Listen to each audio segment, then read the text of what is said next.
Bueno, buenos días a todos y todas. Agradecida por la invitación y la oportunidad de compartir con ustedes esta investigación que, como van a ir viendo, es una investigación elaborada, desarrollada por activistas de conocimiento libre y un poco con el propósito de darnos el permiso de significar entre nosotros qué es lo que entendemos por conocimiento libre, qué es lo que entendemos por libertad, qué es lo que entendemos por acceso abierto, además. Y esto en la dinámica de, además, encontrarnos que en el mismo mundo activista, pues son diferentes las miradas y los diferentes planteamientos que podemos tener sobre este tema, y que por supuesto a la hora de poder establecer inclusive un accionar activista que sea firme, sobre todo en esta búsqueda y en esta posibilidad de incidir en la elaboración de una política pública en esta materia, pues necesariamente el qué del que compartía el compañero temprano, ¿no? Ayer, decía, bueno, ¿de qué estamos hablando cuando estamos hablando de conocimiento libre y de acceso abierto al conocimiento? Adelante. Entonces, bueno, les quiero compartir los resultados de esta investigación, que fue una investigación militante, comprometida. Tiene la característica de que es una investigación donde todos los que participamos abiertamente exponemos nuestro compromiso ético, político, con una causa que es específicamente la posibilidad de comprometernos a defender y a reconocer el conocimiento como un bien público y patrimonio de la humanidad. Y bueno, un poco organizado desde algunos horizontes metodológicos y teóricos de investigadores latinoamericanos y de otras instancias que de alguna manera reconocen la posibilidad que es de los movimientos sociales, y específicamente en este caso de los activistas de conocimiento libre, pues sean creadores de nuevos significados, nuevos sentidos sobre aquello sobre el cual se está actuando desde una perspectiva de una lucha política como tal. Adelante. Se denomina una investigación de colabor, que es un término que se está utilizando muchísimo, sobre todo en ese encuentro con movimientos sociales, movimientos indígenas, feministas, de bioética, donde se significa el sentido de las cosas desde los activistas, pero no es un investigador que va a sacarle a esos sujetos o a esos informantes claves, como se les denomina, una información para después el investigador significarla, sino que un ejercicio de colabor, todos los que participan en la investigación pues dialogan, se alcanzan consensos, se identifican disensos que son bien importantes y finalmente determinan algunos comunes políticos, como lo hemos denominado en este colectivo de activistas, que bueno, ahí están algunos nombres de personas que participamos en esto: el mismo profesor Alejandro Ochoa, la profesora María Ángela Petrizo, el profesor Mars Gómez, el profesor Jacinto Dávila, la compañera Elizabeth Benítez, que sin embargo la profesora Elizabeth participó solamente dándonos su entrevista y lamentablemente pues no pudo participar en las dinámicas de negociación de sentido y de significado en la búsqueda de unos marcos de interpretación desde nosotros como activistas. Adelante. Bueno, por supuesto que nos mueve a unirnos como activistas, a reconocernos además en diferentes eventos donde coincidimos hablando del tema del conocimiento libre. Bueno, tiene que ver por supuesto con las incongruencias y las paradojas que todos nosotros vemos, que venimos del sector universitario, del sistema de educación universitario, en los procesos de creación y divulgación y socialización de la creación intelectual que se hace en las universidades y en los centros de investigación. Bueno, tiene que ver con un fomento de la cultura individualista dentro de estos mismos centros de producción, y además una cultura individualista para la competitividad entre los docentes, entre los investigadores, inclusive entre los innovadores, un secuestro de la creación intelectual, por supuesto, con todo lo que tiene que ver con las actuales leyes de propiedad intelectual, de copyright, un sistema dentro de nuestras universidades que estimula además la publicación en revistas de acceso cerrado,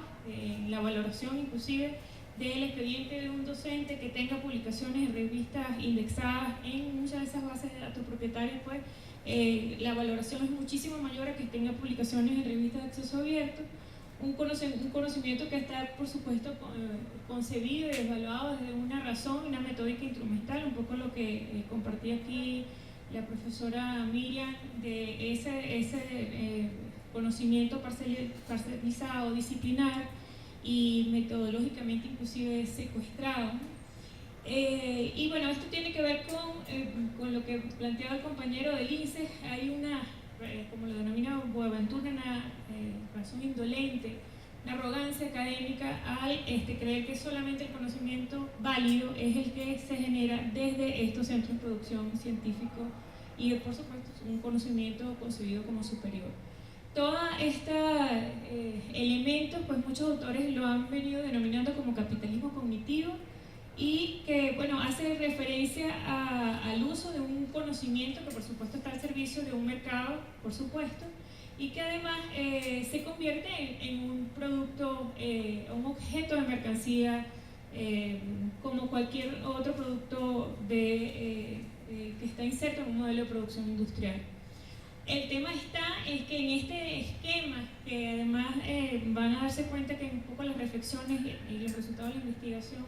es un esquema naturalizado, donde por supuesto se crean unas relaciones de desigualdad, y ayer conversábamos y había inquietudes con respecto a esto, bueno, cómo nosotros liberamos el conocimiento desde aquí, desde el norte lo secuestran, ¿no?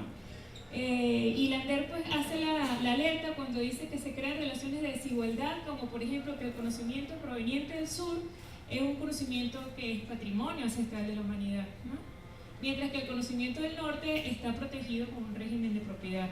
Y al respecto ya hay muchas investigaciones de cómo muchos de los mismos resultados de lo que publicamos en revistas de acceso cerrado desde el sur terminan convirtiéndose en grandes patentes en el norte. Ayer mismo conversamos, bueno, divulgamos toda nuestra información para que después en el norte alguien pueda convertirlo en un negocio o hacer el mismo planteamiento de los compañeros ayer con las semillas, liberamos nuestras semillas para que entonces después en otra instancia pueda ser objeto de comercio y de mercancía, bueno, porque esas son las lógicas como se concibe conocimiento necesariamente para generar lucro y para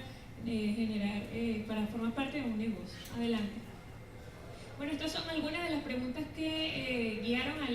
la investigación, bueno, que tiene que ver con que pudiéramos concebir como un común político sobre qué marcos de interpretación y de significación le íbamos a dar al conocimiento libre y el acceso abierto, pero nos pareció también bien importante como que buscarles, bueno, cuál es el entramado,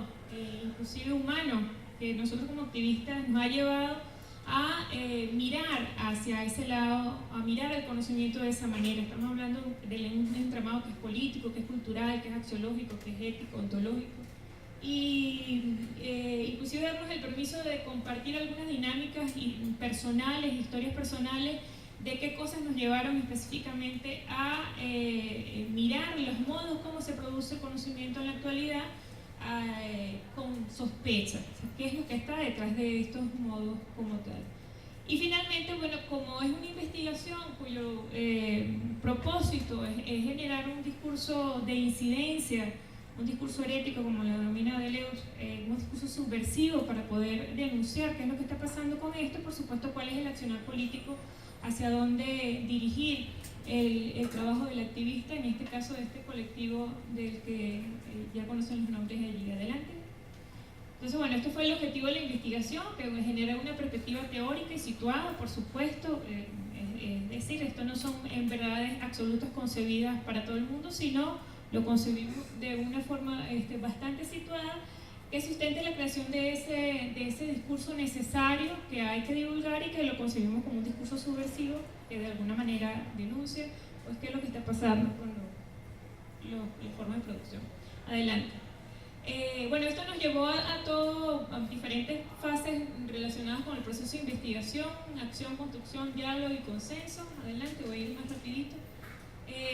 Pasó por una cartografía de mirarnos quiénes somos, dónde estamos, qué estamos haciendo, cómo nos vinculamos, y generamos algunos mapas sociotécnicos, adelante,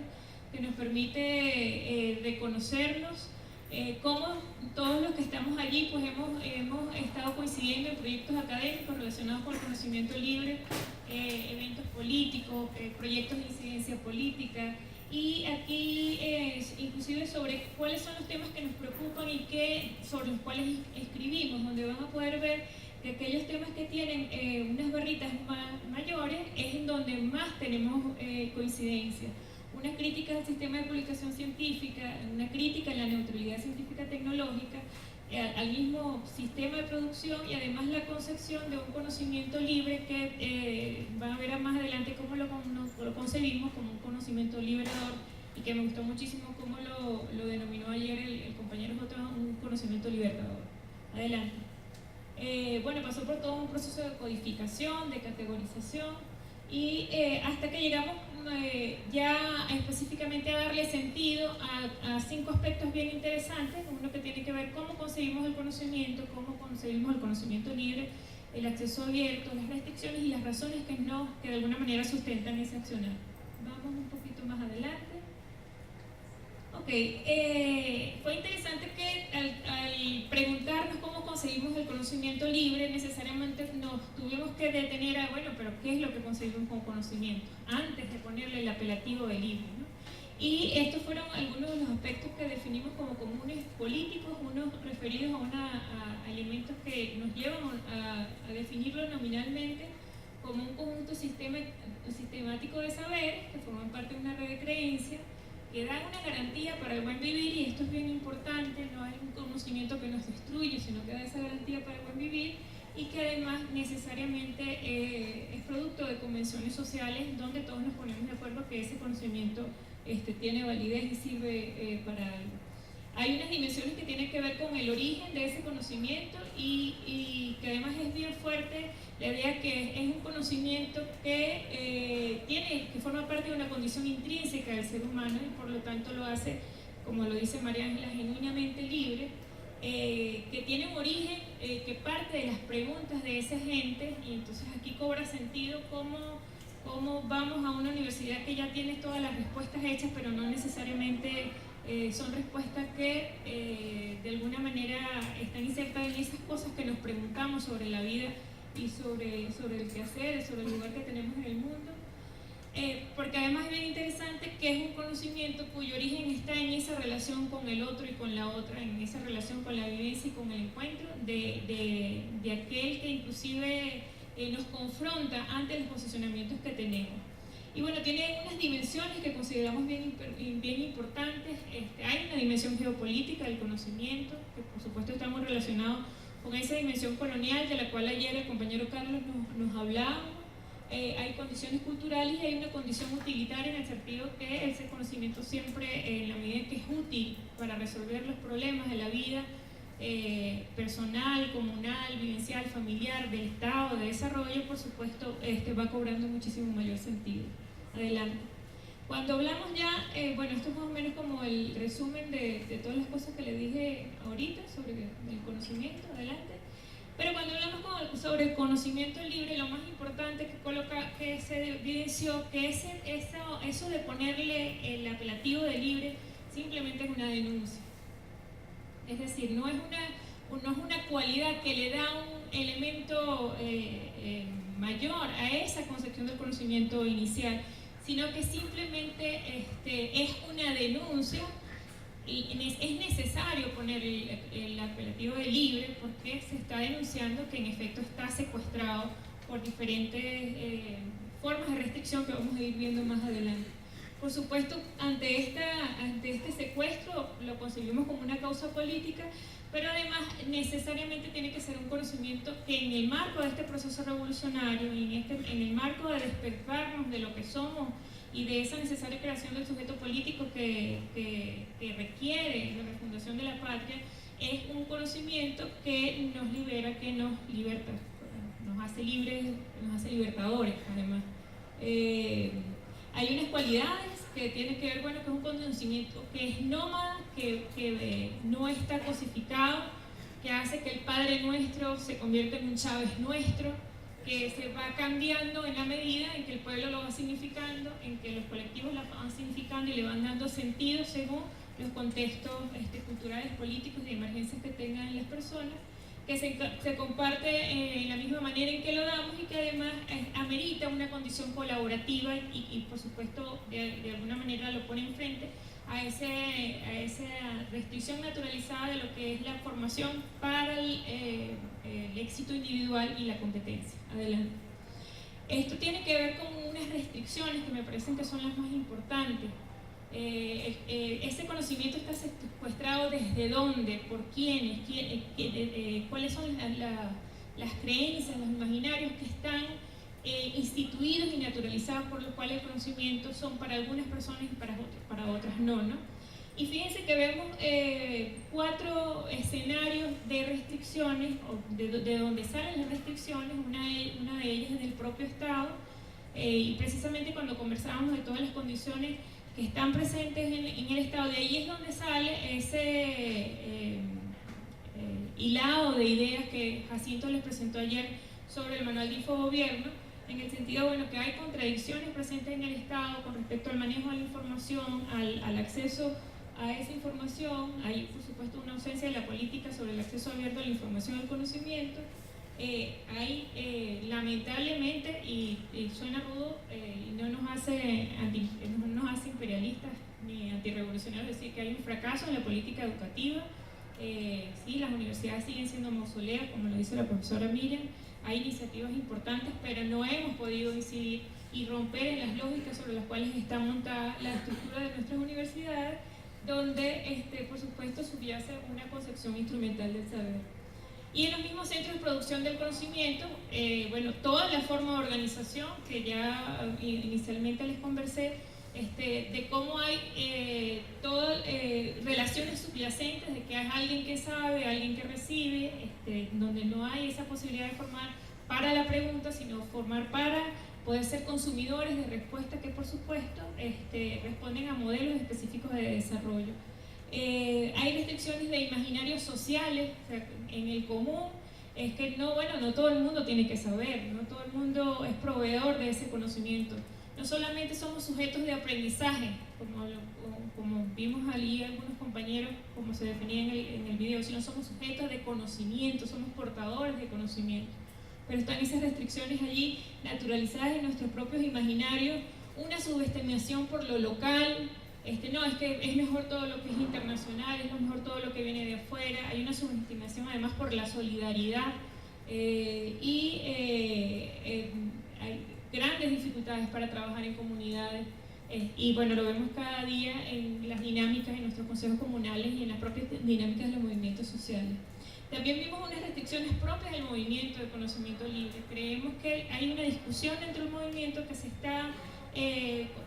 mirando específicamente el rollo técnico y el rollo legal, y por supuesto aquí estamos hablando de unas concepciones que van muchísimo más allá de eso, que tiene que ver con lo político, con lo ético, por supuesto, lo que implica este conocimiento libre. Adelante. Todas estas restricciones, por supuesto, las vemos unidos a un modelo que pertenece a una lógica capitalista, y que yo le sumé a eso, y no lo compartí con los investigadores, que es una lógica capitalista patriarcal, además. Es decir, aquí hay unas relaciones de poder subyacentes, de control del conocimiento, de control de quién accede y quién no accede, de jerarquías, de autoridad, de procreación, de la idea de la acumulación del recurso, de la acumulación de títulos. Hay toda una lógica montada sobre lo que son los modelos patriarcales a nivel cultural. Y me queda un minuto, pero me parece bien interesante ver la siguiente, que tiene que ver, bueno, y por supuesto todas estas lógicas generan lo que muchos autores latinoamericanos están hablando de lo que son, en el marco de las políticas de inclusión, de lo que están haciendo los países con una mirada progresista. Estamos hablando de Bolivia, Ecuador, Venezuela, por supuesto, Argentina, que están abriendo esos sistemas de educación universitaria para que ingrese la mayor cantidad de gente, pero continuando el conjunto de restricciones de las cuales estamos hablando, se están creando procesos de inclusión excluyente. Es decir, le damos el cupo a la gente, ingresan a las universidades, pero las condiciones sobre lo que hay que aprender, de la forma como hay que aprender, terminan excluyendo a la gente en dos formas: o te vas de la universidad o te mantienes para seguir creando unas lógicas que te van a mantener excluidos de la política real sobre la cual necesitamos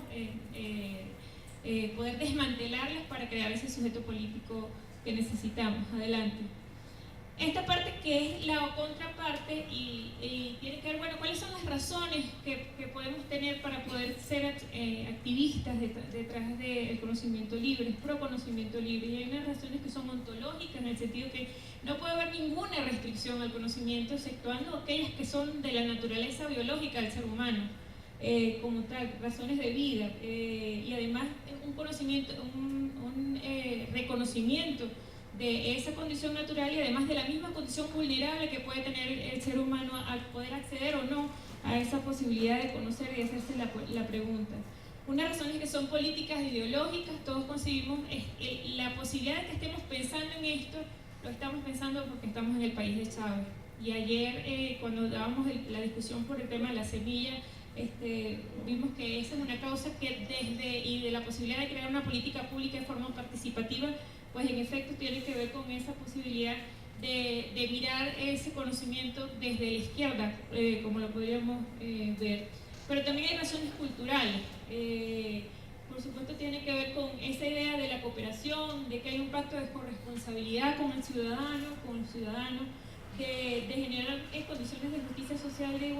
igualdad, de generosidad, de reciprocidad, y lo más importante que es la posibilidad de que con el activismo estemos cuidando a ese otro y esa otra, que es absolutamente necesario para poder cuidarnos a nosotros.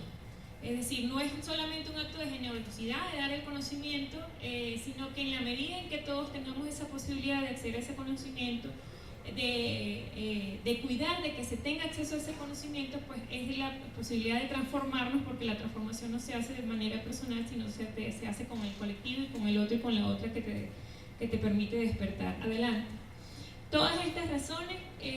vamos a seguir adelante, que es la última lámina, porque es el último minuto, es el contrario de la cultura capitalista, patriarcal, es más bien razones de orden humanista, matrístico, como lo dice Maturana, en el sentido que, bueno, es el vientre materno, es la matriz desde la cual podemos vernos en relaciones de igualdad, de solidaridad, de cooperación, donde ese sentido de pertenencia y de propiedad del otro, de la otra, del conocimiento, por supuesto, se hace ahí al lado. Desde una visión matrística es que entonces podemos generar procesos de conocimiento y de producción de conocimiento, de aprendizaje que nos permitan cuidar a la otredad. Cuidarte, Alejandro, cuidarnos entre todos, y gracias por el minuto que me regalaste.